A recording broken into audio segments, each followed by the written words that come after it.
l'économie algérienne qui vient de connaître, j'ai l'impression, son coup d'arrêt le plus brutal depuis l'histoire de l'Algérie indépendante. Les entrepreneurs algériens sont en train de vivre un traumatisme inédit à cause de la récente décision qui a été prise par Kamel El-Zek. Les autorités algériennes ont pris trois mesures, à travers 3 notes. Donc les entreprises algériennes, la note du 9 juillet, elle leur dit « Vous n'avez plus le droit d'importer et les banques algériennes n'ont plus le droit d'accorder ni prêt domiciliation, ni ligne de crédit tant que les entreprises ne valident pas un document qui s'appelle Programme prévisionnel d'importation du second semestre. » C'est que les entreprises, ils disent à l'État voilà ce que nous voulons, voilà ce que nous devons importer dans les 6 mois à venir, vous devez le valider. Donc, les banques algériennes, ça a créé la panique depuis plus de 48 heures.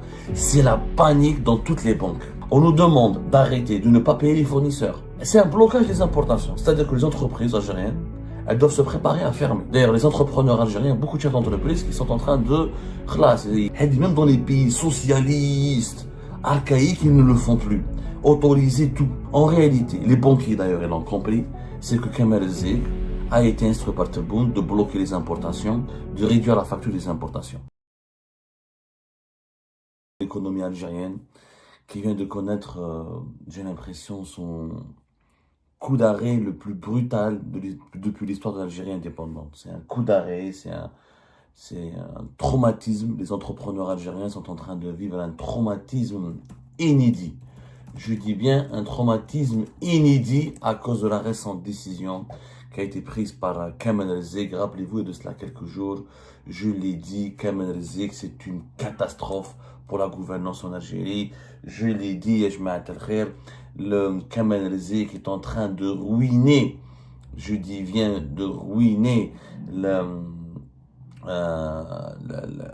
l'économie algérienne et de ruiner la crédibilité de Abdelmadjid Tebboune, le président algérien. On en a parlé il n'y a pas longtemps, et de cela à peine une semaine, et on a dit que Kamel El-Zek, il est dans tous les mauvais coups, dans toutes les mauvaises décisions, dans toutes les maladresses commises par les autorités algériennes. C'était le 2 juillet 2025, Kamel El-Zek, l'homme qui est en train de ruiner la présidence, la crédibilité de la présidence de Tebboune, c'est lui qui l'a orienté ou manipulé, qui lui donne les plus mauvais conseils, toutes les mauvaises lois concernant la loi de la légalisation de l'importation des cabas, concernant l'allocation chômage, concernant les restrictions aux importations, concernant l'allocation touristique, toutes les lois idiotes, débiles, qui n'ont aucun sens, qui n'ont produit que des complications, de la pauvreté, de la misère, de la galère et une série interminable de difficultés de plus en plus insurmontables pour les entreprises algériennes. Donc derrière toutes ces mesures, on retrouve Kamel El-Zek. C'est ce qui vient de se passer depuis le 9 juillet dernier. Alors, les autorités algériennes ont pris 3 mesures, à travers 3 notes. 2 mesures, la troisième, elle est liée à la première. La première mesure, donc, elle a été communiquée par les autorités algériennes à travers une association. Et ça, bien sûr, il n'y a que nous, à Algérie Part, qui relevons cette anomalie depuis des années. Aucun expert, aucun patronat, très peu de chefs d'entreprise. Il y en a qui parlent, mais ils parlent dans les coulisses, ils ont peur d'aborder ce tabou. Comment se fait l'Algérie, c'est le seul pays au monde où une association, ça c'est l'association professionnelle des banques et des établissements financiers, qui donne des ordres aux banques. Une association qui donne des ordres. Mais c'est un cas unique au monde. C'est un cas unique au monde. Cette association qui existe depuis 1994, elle est une association. Une association ne remplace pas une autorité. Une association n'est pas une autorité. L'autorité, c'est la Banque centrale. La Banque centrale, la Banque d'Algérie, n'était même pas... je vous assure, tout ce que je vous dis est vrai. Nous avons mené l'enquête. Au moment où la BEF, le 9 juillet, envoie une directive à toutes les banques algériennes pour leur dire « Nous avons l'honneur de vous informer que la BEF a été saisie par les services du ministère du Commerce extérieur et de la promotion des exportations concernant le suivi des opérations d'importation. À travers ce courrier, il est précisé que dans le cadre de suivi des opérations d'importation effectuées par les opérateurs économiques, pour leurs propres besoins, qu'il s'agisse de fonctionnement ou d'équipement, il vous est demandé de bien vouloir exiger le document Programme prévisionnel d'importation du second semestre, dûment visé par les services du ministère du Commerce préalablement à toute opération de pré-domiciliation, de domiciliation, ouverture de ligne de crédit. À cet effet, il vous est demandé d'instruire vos services concernés à l'effet de prendre toutes les dispositions nécessaires pour l'application de cette mesure.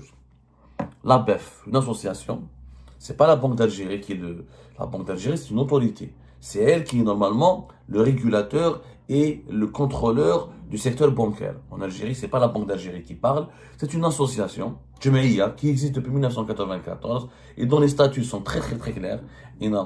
Aucune association ne peut remplacer une autorité dans aucune loi dans un pays au monde. Mais le ministère en Algérie, Kamel Zik, il demande à la BEF de dire aux banques, attention, que toutes les entreprises qui doivent importer pour leurs propres besoins, c'est-à-dire ou importer leurs propres besoins pour leurs matières premières ou pour leurs besoins de fonctionnement. Une entreprise, vous savez, pour produire un verre par exemple, il nous faut une matière première, il faut une machine, il faut des équipements, il faut quelquefois des logiciels informatiques pour gérer les équipements, ou pour réparer, ou pour la maintenance. Toutes les entreprises du monde importent pour pouvoir produire. Il n'y a aucun pays qui produit 100% de ce qu'il produit à partir de 100% de ce qu'il a comme matière première ou comme service sur place. Donc les entreprises algériennes, la note du 9 juillet, elle leur dit, vous n'avez plus le droit d'importer, vous n'avez plus le droit de demander une domiciliation, parce que pour importer, il faut une domiciliation, une pré-domiciliation ou l'ouverture d'une ligne de crédit pour financer l'opération d'importation. Eh bien, aucune entreprise algérienne n'a le droit de demander, et les banques algériennes n'ont plus le droit d'accorder ni pré-domiciliation, ni domiciliation, ni ligne de crédit, tant que les entreprises ne valident pas un document qui s'appelle Programme prévisionnel d'importation du second semestre. Programme prévisionnel d'importation. C'est-à-dire, c'est un cas unique au monde, c'est du jamais vu, il n'y a pas d'équivalent au sens propre du terme. C'est que les entreprises, ils disent à l'État, voilà ce que nous voulons, voilà ce que nous devons importer dans les 6 mois à venir, vous devez le valider. Si l'État ne valide pas ce document, l'entreprise algérienne ne peut pas importer. C'est un cas inédit, c'est-à-dire que c'est l'État qui intervient dans les propres besoins des entreprises, sachant que les besoins des entreprises ils peuvent être prévisibles, il peut y avoir des prévisions, mais on est dans le monde des entreprises, c'est pas le monde des sciences exactes. Imaginez, vous avez une machine qui tombe en panne. Elle tombe en panne durant les 3 derniers mois de l'année, où il faut une pièce, et cette pièce, il faut qu'elle soit importée à l'étranger. Comme tu l'as pas mis, comme ça n'a pas été prévu dans le programme prévisionnel, bah, tu ne peux pas importer. Donc ta machine, elle est à l'arrêt. Donc tu ne peux pas produire. Donc chômage technique, ton entreprise, elle est à l'arrêt. Un exemple bête. Tu as une grue, tu as plus qu'une machine. Tu as une attaque informatique. Tu as un logiciel qu'il faut, tu as des mises à jour. Il y a toujours des imprévus. Dans la vie économique, il y a toujours des imprévus. Même l'État. Donc quand on élabore les lois de finances, il y a un chapitre qui s'appelle dépenses imprévues. Les entreprises, on leur demande de calculer 6 mois à l'avance ce qu'elles doivent importer et de valider leur prévisionnel auprès du ministère du Commerce. Si le ministère du Commerce valide, à ce moment-là, on va leur donner un document avec lequel ils pourront aller importer. Ça, c'est la première mesure. Les banques, ensuite, ont reçu, toujours à travers la BEF, pas la Banque d'Algérie, toujours à travers l'association, une association qui dirige des banques, cas inédit dans le monde, mais c'est pas grave. Plus rien n'est choquant en Algérie en ce moment. La BEF leur demande d'appliquer cette mesure. La note, elle date du 9 juillet. Ils ont renvoyé une deuxième note pour dire cette obligation, elle est instaurée depuis le 1er juillet. C'est-à-dire que toutes les opérations d'importation depuis le 1er juillet sont suspendues, doivent être suspendues, et aucun paiement, aucun fournisseur étranger ne doit payer pour les entreprises qui ont tenté ou qui ont demandé de financer des opérations d'importation depuis le 1er juillet, parce que le ministère du Commerce extérieur a décidé que cette mesure, cette obligation de fournir un document qui s'appelle Programme prévisionnel d'importation, elle doit s'appliquer depuis le 1er juillet. Donc, nous avons un État, dont un ministère, il donne une note, il impose une nouvelle mesure le 9 juillet, mais il l'applique, il annonce la nouvelle mesure le 9 juillet, mais il veut l'appliquer depuis le 1er juillet, c'est-à-dire 9 jours avant sa mise en place. Ah ben là, dans ce cas-là, il fallait décider le 1er juillet. Dans ce cas-là, il fallait décider le 1er juillet. Normalement, ça se décide pas comme... Cette mesure, non seulement n'a pas de sens, mais si on veut la décider, normalement, au mois de mai ou au mois d'avril, à l'avance, 3 mois à l'avance, vous prévenez les banques et vous prévenez les entreprises algériennes en leur disant, écoutez, dans 3 à 4 mois, nous allons instaurer une nouvelle mesure, préparez-vous, adaptez-vous à cette nouvelle mesure. En Algérie, non. Le 9 juillet, on décide d'une nouvelle mesure et on informe ensuite dans un nouveau document, dans une nouvelle instruction, que cette nouvelle mesure, elle s'applique, elle a un effet rétroactif depuis le 1er juillet. Ça n'a aucun sens. Donc, les banques algériennes, ça a créé la panique. En ce moment, depuis plus de 48 heures, c'est la panique dans toutes les banques. Les banquiers algériens, heblou. Ils ne savent plus comment faire, ils ne savent plus comment gérer. Les banques étrangères, les banques arabes, les banques françaises, et c'est bon, ils disent ce pays, c'est un pays de fous. On nous demande d'arrêter, de ne pas payer les fournisseurs. Donc, les fournisseurs étrangers ne seront pas payés. Il y a des fournisseurs étrangers qui ont texte depuis le 1er juillet, il y en a qui ont expédié leurs marchandises pour leurs clients algériens. Mais ils ne peuvent pas être payés tant que leurs clients algériens ne fournissent pas aux autorités algériennes ce fameux document qui est le programme prévisionnel d'importation. Donc, les fournisseurs étrangers vont se retrouver dans une situation de défaut de paiement. Elles risquent, encore une fois, ils risquent de gros problèmes avec les autorités algériennes. Donc, sachant que la brutalité de la mesure, non seulement le caractère inédit et l'absence de bon sens de cette mesure, sa brutalité, le 9 juillet, avec effet rétroactif du 1er juillet. Les banques n'ont pas été préparées préalablement, n'ont pas été informées préalablement. Le 9 juillet, on leur demande de tout arrêter, d'arrêter toutes les opérations d'importation qui ont commencé depuis le 1er et de ne plus faire aucune opération à partir du 9. Ce document, maintenant, comment il faut qu'il soit obtenu? Vous allez voir qu'il y a 6 étapes. C'est un blocage des importations. C'est-à-dire que les entreprises algériennes, elles doivent se préparer à fermer. D'ailleurs, les entrepreneurs algériens, beaucoup de chefs d'entreprise qui sont en train de sombrer dans la dépression. Parce qu'ils savent très bien qu'ils vont fermer. Et notamment les industriels, sans les importations de certaines matières premières, sans les importations de certains services, et sans les importations de certains équipements, on ne peut pas travailler. Justement, une autre note, en parlant d'importation de services, une autre note le 9 juillet, le jour même, Kif, l'ABEF, une association toujours, qui informe les banques algériennes, qui leur demande d'appliquer une nouvelle mesure. Cette mesure est de bloquer les importations des services. Et les importations de services maintenant sont désormais soumises à une autorisation préalable délivrée par les services du ministère du Commerce extérieur. Les banques sont invitées à exiger les présentations de la dite autorisation préalablement à toute opération de domiciliation relative à l'importation des services. Qu'est-ce que c'est que l'importation des services? L'importation des services, c'est dans les importations dans les marchandises, dans les biens physiques, les biens alimentaires, les biens industriels, les biens... les produits chimiques, tout ce qui est marchandise, tout ce qui est matériel.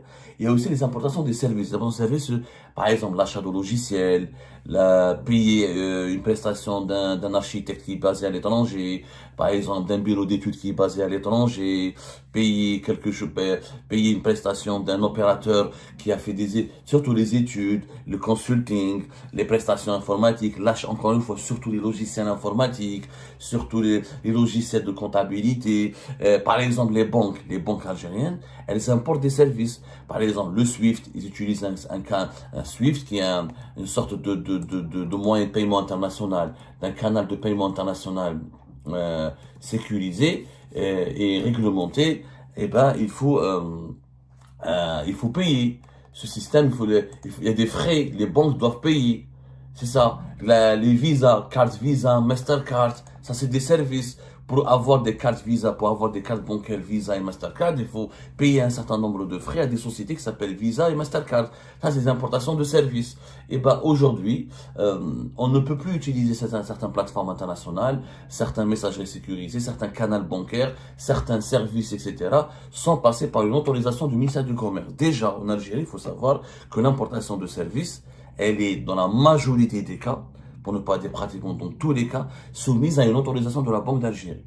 Pour importer, c'est-à-dire pour payer un cabinet étranger, pour payer un architecte étranger, pour payer un consultant étranger, pour payer de la formation à un formateur étranger, pour payer un organisme étranger qui fournit un service, il faut passer par la Banque d'Algérie. Aujourd'hui, il faut passer non seulement par la Banque d'Algérie, mais par le ministère du Commerce. Donc les banques algériennes, par exemple, si le ministère du Commerce ne leur donne pas l'autorisation, elles ne peuvent pas payer Visa et Mastercard pour avoir les abonnements nécessaires et les autorisations nécessaires et les frais pour payer les frais de service nécessaires pour pouvoir commercialiser des cartes Visa, des cartes de paiement internationaux qui sont Visa et Mastercard. Un exemple concret. Donc, 3 mesures. D'un coup, le 9 juillet, le Kamal Rezé qui se réveille, il bloque toute l'Algérie. Toute l'Algérie, elle est bloquée. Pourquoi? Nous avons plus de 1 million, presque 2 millions d'entreprises. Le chiffre officiel, nous avons 1 650 000 depuis 2024 qui sont inscrits au registre de commerce. On va dire, le secteur de l'industrie, il y a des milliers d'entreprises. Des milliers d'entreprises qui sont obligées d'importer pour pouvoir produire. Nous avons quelque part, on parle au bas mot, l'industrie agroalimentaire, par exemple, toute seule, c'est 23 000 entreprises. Les 23 000 entreprises agroalimentaires ont besoin d'équipes agroalimentaires. On n'a pas de chiffres sur le secteur industriel lui-même, mais on va dire ce sont des milliers. Quand on parle disons un chiffre bateau, 100 000 entreprises. Il y a au moins 100 000 entreprises qui doivent importer. Ça peut être plus, ça, parce qu'il n'y a pas que les industriels qui doivent importer. Et il y a des secteurs, des fois il y a des secteurs des services, l'État lui-même importe, la pharma, tout le monde peut importer, toutes les entreprises peuvent importer. Toutes les entreprises peuvent être à un moment donné amenées à importer un équipement ou un service depuis l'étranger qui est essentiel, qui est important, indispensable à leur fonctionnement. Toutes les entreprises doivent maintenant saisir le ministère du Commerce, demander un nouveau document avant de pouvoir aller vers la banque et demander l'ouverture d'une ligne de crédit pour financer leurs importations. Ça va créer un blocage inédit. Au ministère du Commerce, ils seront assaillis, seront obligés de traiter des centaines de milliers de demandes. Nous sommes au mois de juillet, la période des congés arrive. Août, juillet, c'est la période des congés, il y aura beaucoup de départs. Aucune administration au monde ne peut mobiliser, je dis bien aucune administration au monde ne peut, une administration centrale, parce que le ministère du Commerce est une administration centrale. Aucune administration au monde centrale ne peut mobiliser du personnel pour étudier des milliers de demandes pour la délivrance d'un document important pour le fonctionnement de l'économie. C'est pas possible. On se dirige vers un blocage généralisé. Monsieur Rezik a décidé de bloquer le pays. Il a bloqué toutes les entreprises du pays. Plus personne ne peut travailler. Les banques ne peuvent plus travailler. Wesh, exemple concret. Très simple, parce que le ministère du Commerce, il a expliqué comment on doit demander ou obtenir ce fameux document qui est le prévisionnel, le programme prévisionnel d'importation. 6 étapes. La première étape, c'est quoi? Télécharger le formulaire du programme prévisionnel via le site du ministère du Commerce. Comme le site du ministère du gouvernement algérien étant souvent en panne, très difficile à télécharger, et la base de données sera saturée bientôt, vous allez voir les gros problèmes pour le téléchargement de ce document. Deuxièmement, après, il faut remplir le tableau, etc. et apposer la signature du cachet de l'entreprise. Ensuite, ce tableau doit être validé, pas uniquement par le ministère du Commerce. Pour les entreprises qui relèvent du ministère de l'Énergie, comme Sonatrach et ses filiales, ce tableau doit être validé par le ministère de l'Énergie, des Mines et des Énergies renouvelables, lorsqu'il s'agit des entreprises publiques ou privées relevant du ministère de l'Énergie. Le même document doit être visé par le ministère de l'Industrie lorsqu'il s'agit des entreprises publiques, privées relevant du secteur de l'industrie, etc. Donc, chaque entreprise qui relève, par exemple, dans l'agriculture, il faut qu'elle écrive, il faut qu'elle demande aussi la validation du ministère de l'Agriculture. L'énergie, donc il n'y a pas uniquement la validation du ministère du Commerce. Il faut la validation de tous les autres ministères, de tous les autres secteurs qui sont concernés par l'activité économique. Donc, bon courage. Après, il faut que l'opérateur économique, l'entreprise doit transmettre ce tableau au ministère du Commerce. Le ministère du Commerce, ensuite, il doit recevoir par courrier postal ou par toute adresse électronique. C'est-à-dire, il faut pas envoyer par courrier postal ou là, il faut envoyer uniquement à une certaine adresse électronique. PP fonctionnement, ministre du commerce.gov.dz. Donc si ça date, c'est cet email encore une fois, c'est le site internet non bon pas, c'est des problèmes techniques ou les entreprises algériennes seront dans la merde. Dans la cinquième étape, le ministère du commerce qui va procéder à la validation du tableau dans un délai soi-disant de 7 jours. Soi-disant, ils vont répondre dans un délai de 7 jours. Ce qui est naturellement impossible à tenir, puisque comment dans 7 jours, le ministère, l'administration centrale du ministère du Commerce peut répondre à des milliers de demandes, étant donné qu'il y a des milliers d'entreprises qui ont besoin d'importer. Surtout, nous sommes à la rentrée du mois en été, les entreprises préparent l'été, il y a des périodes de congés, elles préparent l'été. Généralement, c'est pendant l'été qu'on renouvelle le stock de matières premières, qu'on doit réparer, faire de la maintenance des équipements, qu'on doit changer quelques logiciels, quelques services, etc. pour se préparer à la rentrée sociale et relancer l'activité de l'entreprise. Donc, c'est intenable. En 7 jours, comment des directeurs centraux ou comment le personnel du ministère du Commerce va valider, va étudier tous les dossiers de toutes les entreprises algériennes, des milliers d'entreprises. J'ai pas de mots. Il y a presque 2 millions d'entreprises. Donc, pour nous, 600 000 entreprises doivent importer. Minimum 600 000. Alors, on a besoin d'importer l'agriculture, on a besoin d'importer l'agroalimentaire, on a besoin d'importer la pharma, on a besoin d'importer le secteur financier. Toutes les entreprises qui activent, qui créent un service ou une marchandise, quelle que soit sa nature, nécessitent à un moment donné d'importer. Ou doivent passer par un fournisseur, ou ont besoin d'un fournisseur étranger. Voilà, entre 500 000 et 600 000 entreprises. Comment en 7 jours, le ministère du Commerce va étudier tout cela? C'est pas possible. Ce n'est pas possible. C'est intenable. Il y aura un blocage généralisé. En plus, les entreprises algériennes doivent obtenir la validation de leur secteur respectif, des autres ministères. Les entreprises de l'énergie, il faut qu'elles obtiennent la validation du ministère de l'énergie. Les entreprises de l'agriculture, il faut qu'elles obtiennent la validation du ministère de l'agriculture. Les entreprises industrielles, il faut qu'elles obtiennent la validation du ministère de l'industrie. On va créer une anarchie sans précédent. Ça n'existe nulle part au monde. Même dans les pays socialistes, archaïques, ils ne le font plus. Autoriser tout, un programme prévisionnel, tout soumettre à des autorisations. En réalité, les banquiers d'ailleurs, ils l'ont compris, c'est que Kemal Zik a été instruit par Tebboune de bloquer les importations, de réduire la facture des importations. Pourquoi? Parce qu'ils veulent qu'à la fin de l'année 2025, ils ont très bien compris que l'Algérie a gagné beaucoup moins d'argent en 2023 par rapport à 2022, qu'en 2022, si on a eu une 61 milliards de dollars d'exportation, en 2023, on a eu une cinquantaine. En 2024, on attend les chiffres définitifs, mais c'est même pas 50 milliards de dollars. En 2025, on sera à peine une quarantaine de milliards de dollars d'exportation. Or, les importations sont en train d'augmenter. Et Abdelmajid Tebboune veut à tout prix, lui, Kemal Zik, faire croire aux Algériennes et aux Algériens que la balance commerciale du pays, elle est excédentaire. Que le pays va bien parce que la balance commerciale, elle est excédentaire.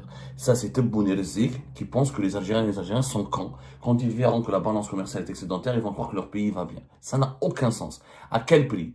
Il va y avoir des pénuries dans les mois à venir.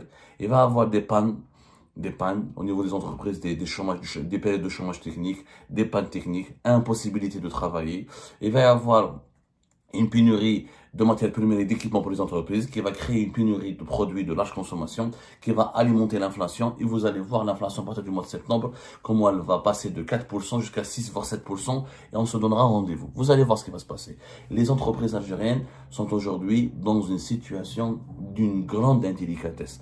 Les chefs d'entreprise en perdent de classe, ils vont péter les plombs. Ils vont péter les plombs. C'est pas possible de travailler dans un pays pareil. C'est un coup de folie. Cette décision est un coup de folie. Des autorisations partout, des documents, des licences partout, de la répression partout. Tu ne peux rien faire en Algérie sans demander une autorisation, sans obtenir une autorisation. C'est pas un pays. Dans ce cas-là, il faut arrêter le secteur économique. Il faut revenir vers le communisme des années 60, que c'est l'État qui importe, c'est l'État qui décide de tout. Ou arrêtez les secteurs privés, arrêtez l'entreprise privée, arrêtez tout. Je ne comprends pas. Même en Corée du Nord, ça ne se passe pas comme ça. Et la Banque centrale, ce qui est plus grave, c'est que la Banque d'Algérie ne sont même pas au courant. Au niveau de la direction d'échange de la Banque d'Algérie, ils n'étaient même pas au courant. Le gouverneur de la Banque d'Algérie n'a même pas été consulté. C'est une décision qui a été prise par Zik, Kemal Zik, Wahdou, Tebboune. Et mais avec des banquiers, tu as la Banque centrale, tu as le ministre des Finances, personne n'a été consulté. Ils ont appris, je vous assure, j'ai parlé à toutes mes sources, des cadres et des directeurs de la Banque d'Algérie et du ministère des Finances, ils ont été informés en même temps que le public, que tous les banquiers par l'instruction de la BEF. Ils n'étaient pas au courant. Belli, où il y a une nouvelle, comment dirais-je, j'allais dire le mot répression, parce que pour moi c'est du répression, un nouveau mécanisme de rétrécissement, un nouveau mécanisme de contrôle, ou un nouveau mécanisme de réduction des importations, ou un nouveau mécanisme d'encadrement d'encadrement, voilà, d'encadrement des importations. En réalité, c'est pas de l'encadrement, c'est de la répression tout court. Quand on dit à une entreprise, tu ne peux rien faire si tu n'obtiens pas la validation de tel document auprès de telle administration, c'est qu'on est en train de lui compliquer la vie. C'est le contraire même de la liberté d'entreprendre.